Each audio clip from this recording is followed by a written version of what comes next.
So with our most recent dev stream that just took place, we finally got a look at Nyx's upcoming rework with Warframe 1999, and of course this rework is also coming with Trinity's rework. The pair of them are both getting a light rework that's not as excessive as that of Caliban's or Inaros's, but are worth talking about. And now that we have the details on both of them, I want to cover them in a video real quick because we still have what almost seems like a decent amount of time between now and the update dropping. The release date will be announced on the 12th at the Game Awards. So we're going to cover the details of both reworks, Trinity's first as it was announced a month ago, and then we'll cover Nyx's rework that was just announced now. Talk about them, compare them to their original kits, maybe compare them to each other and see which one sounds overall better, and discuss whether these reworks are enough to save these two Warframes. Nyx and Trinity are easily some of the worst Warframes in the game right now in my opinion. When I say worst, I don't mean that they're bad. I think every frame in the game is viable to be played, and I don't have a problem with the Trinity or Nyx ever being on my team, but in terms of the grand scheme of the Warframe roster, I think that these two frames get outclassed by what a lot of the other frames do because they just do it better, meaning that naturally they get put at the bottom of the pack. So we're going to start with Trinity's rework, cover this, and then we'll move on to Nyx to see whether either of these are truly going to be enough to put these frames over the edge. As for Trinity's upcoming changes, first off, all of her abilities will be able to be casted whilst moving, and they will all gain increased duration across the board. This may not seem like a huge change at first, but it's going to make the gameplay way better with those casting animations, and the increased duration is going to help a lot with builds because, in my opinion, a lot of the best Trinity builds, at least for survivability, really want narrow-minded in there, and narrow-minded of course reduces your range, which isn't useful considering that something like Link really wants that range. I think this is going to make the builds a lot more versatile on Trinity overall. She has a new passive. The more energy max she has, the more maximum health you and your allies will have within affinity range. This means that if you run a prime flow, you don't even have to have your energy bar filled. It just means you're going to have overall more maximum health for you and your teams based off of having flow on. And you could probably stack this, with Arc and Shards for even more energy max. I don't think this is overall too useful because most of how we stay alive now is based off of overguard and shield gating, but it's better than a previous passive. Her first ability, Well of Life, will now have a new effect that will save allies within range, kind of like Phoenix Renewal or Varuna's passive as well. Pretty much if a teammate dies within the range of this ability, they will not die, instead they will be spared, and then this extra life will have a cooldown until it can happen again. This is just a simple way of saving your teammates with this ability, and I think this is a really solid buff overall. Her second ability, Energy Vampire, is pretty much unchanged except for the fact that it will now benefit more off of running something that gives duration as opposed to fleeting expertise. An iconic synergy of this ability is using fleeting to reduce that duration, meaning that the lower duration, the faster the ticks of energy from Energy Vampire. It just allows you to get huge bursts of energy off very quickly. However, now if you run high duration, the payoff is that you'll get overall more energy ticks over time. So it won't be as fast, but you'll get more in total due to that higher duration, which is of course also increased across your other abilities. The third ability, Link, is now recastable, and the amount of enemies you can link to will be affected by power strength. I think this is really solid. I overall don't think Link is a great ability to begin with because in my opinion it should be stripping armor by default outside of its augment. But the fact that we can now use the augment and potentially with a high power strength build strip a large amount of enemies in front of us, I think this is promising overall. And finally, Blessing unfortunately really isn't getting anything other than a little bit of quality of life. That high duration is going to come in handy, but for the most part they said they're touching up on the augment that it has and then making sure that the damage reduction doesn't disappear during your recast animation. So that's all of Trinity's upcoming changes, and I'm not going to lie, at first I was a little bit skeptical of just how strong this was going to be, and by that I mean I didn't think it was going to be good at all. However, the more I think about it, I think the increased duration across the board for her abilities is a game changer. Like I mentioned earlier, narrow-minded finds its way in a lot of Trinity builds when you want to use Blessing for an extended duration, keep your Link active, maybe strip armor with this augment. That mod reduces the range, making your Link really bad. So if we have increased duration, we may not need narrow-minded, meaning that we could build for more range and more strength, meaning that we can link to more enemies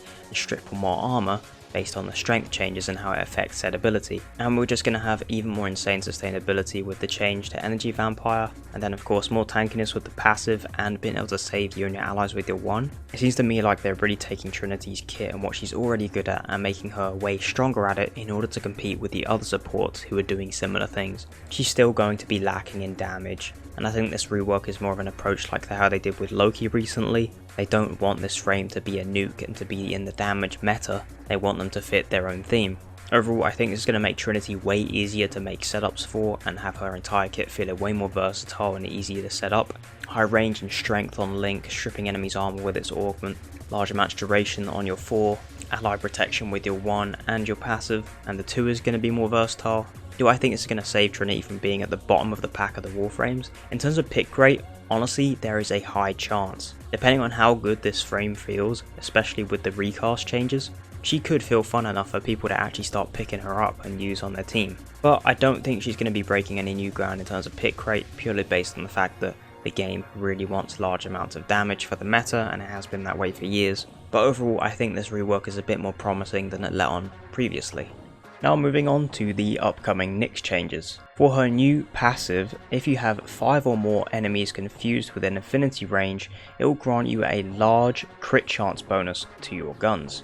I think this means that it will also scale higher if you have more enemies than 5 confused, but I'm pretty sure 5 just means you have to have at least 5 of them in order to gain the bonus, which is really easy with a high range chaos. As for our first ability, Mind Control, it has HUD improvement so you can better see the damage buff on your target. The target is now way more aggressive with better AI. This synergizes with the fact that your AI is obviously invincible whenever they're under mind control, so them getting behind cover and using regular enemy tactics didn't make sense, hence this change, and they move a lot faster so they can keep up with you now. And their attacks now deal radiation damage, which helps contribute to your passive because they'll spread the confusion, thus granting you, ideally more than 5 enemies to contribute to your crit chance bonus. Your Psychic Bolts now steal the defenses and grant you a buff based on what you stole. For instance, when you strip armor, you'll gain an armor bonus, you'll get Overguard, you can get Over Shields, pretty much any defense you strip you will get as a buff from this ability. This is an absolutely massive change, and I'm hoping it's integrated really nicely into the playstyle as a way of, helping you shield gate just from the ability alone using either Overguard or enemies with shields. This makes her really versatile in how she survives because she's just going to be really tanky from all sources now. This ability also has longer duration, and now killing enemies affected by Psychic Bolts will spread 2 more bolts to nearby enemies. This is a really good change. However, what I was hoping for was just overall more bolts available when you send out the ability. I hate the fact that Psychic Bolts has a projectile limit that has to be increased via mods, because it just doesn't start with enough, and on top of that the armor reduction is duration based. I'm unsure whether this armor reduction is still duration based, but they did say the ability has more duration, so maybe that's what they're referring to. Increased duration on this defense reduction would be solid, so if that's the case then that is doable. But either way, being able to spread these Psychic Bolts just from killing enemies affected is a nice change, and means that you don't have to spam the ability as much, at least with entirely knit hordes. The third ability, Chaos, now has real radiation procs, meaning that enemies of course will deal more damage to each other, hence the effect of radiation. And of course it means the element can contribute to other sources such as Condition Overload or Arcanes, and they also said that real radiation will also be provided to Psychic Bolts and its augment. This is just a really good overall quality of life change. And now we must move on to her ult, Absorb. At base, without an augment, this is now a duration based ability. You can now float around and move whilst you're in the cast, and now the damage scales with enemies doing damage to each other within range from your radiation procs. So for example, beforehand you couldn't charge the damage of Absorb because you had to take damage from enemies, but if you had Chaos active, they'd just be shooting each other and wouldn't charge or Absorb. But now, when they're damaging each other via those radiation procs, it will now charge up the damage of your Absorb. You'll also get bonus iframes per 5000 damage absorbed upon leaving the ability, meaning that it's way safer to escape. And as for the Assimilate augment, it is still energy based, so it will drain over time as opposed to duration based like the base ability is now. But all of that massive energy drain you get when you take large amounts of damage that is gone, so you won't just get Absorb completely nuked now. Instead, it just costs more energy overall on its drain or initial cast, I believe. This means that she's a way more sustainable tank when using Assimilate. As for the main changes to this ability, I am concerned that the overall damage that Absorb does is still not good enough. If they'd added way more projectiles and made Psychic Bolts a better spread of armor strip, so you could have an entire horde in front of you ready and primed to take massive amounts of damage from Absorb, then yeah, this could be a solid nuke. I know that they were just demonstrating, it might have even been unmodded in the gameplay, but the damage on Absorb looked horrible. We'll just have to wait and see how well this scales in game, because it seems like they're trying to make Absorb a better damage ability by making it duration based and then absorb more damage from Chaos. With the damage it seems to output on its burst just doesn't look good, so we're going to have to wait to see more from this ability. I'm hoping it is a really solid nuke. However, I'm still looking forward to it because I think there's some good potential here, and the fact that you can now move without having to use Assimilate is pretty cool. Overall, I'm really excited for the Nyx rework. I think these changes are really solid overall, especially the passive.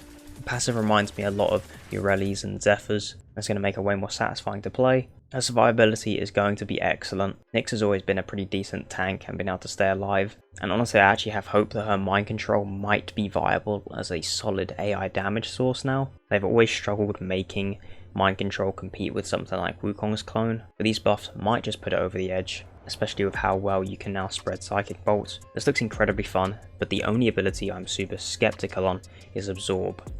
I was also hoping they would announce an increased duration to the damage buff that you get at the end of Absorb. I feel like this is a super useful bonus that Nyx has that not a lot of people really know about, because it has such short duration, and even with hydration builds it's still really not good enough. They could still integrate more changes between now and the rework, so my biggest hope is that they increase the duration of this damage buff. And if this rework does turn out extremely well with what has been mentioned, I actually do see Nyx going up quite a bit in the rankings. Her defense strip is now going to have overall better spread, and the fact that it keeps her alive better via its buffs, shield gating with shields and overguard, and just having better health tanking with armor buffs that you can take from the enemy.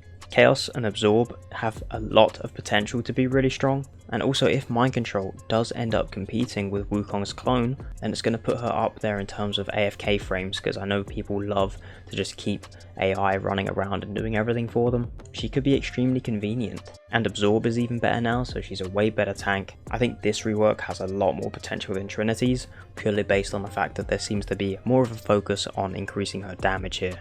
Let me know what you guys think in the comments section as to which Warframe is going to have the better overall rework when these drop. I hope you found this video useful and informative. I appreciate you guys for tuning in. As per usual, all my links in the description if you're ever interested in checking me out on other platforms. Be sure to subscribe if you want to see more videos like this. I can't wait to be pumping out content once this update drops. And I appreciate all the support lately. You guys are absolutely smashing it. And I'll see you guys in the next video. Take care.